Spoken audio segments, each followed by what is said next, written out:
Top 3 des sons les plus tristes de cette année.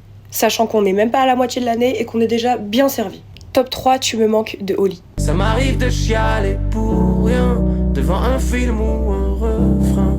C'est un des sons les plus touchants de l'album Karma de Big Flo et Oli, cependant Oli est solo sur ce son. C'est un texte ultra personnel, Oli parle de deuil, de rupture, d'éloignement. J'ai jamais éteint la bougie, c'est pour toi au fond de ma mémoire.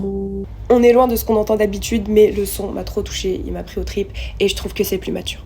Et si tu devrais me dire, toi, c'est quoi ton son ? C'est quoi ton son le plus triste de cette année ?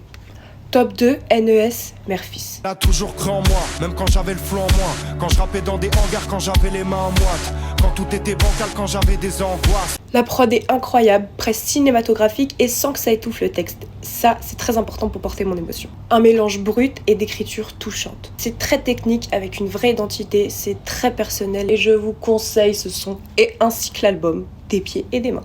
Top 1 et sans aucun doute, Wallace Cleaver, Léo. J'entends résonner le rire de mes potes, dans le silence de mes tocs. Le voilà, le tonnerre de ma tête.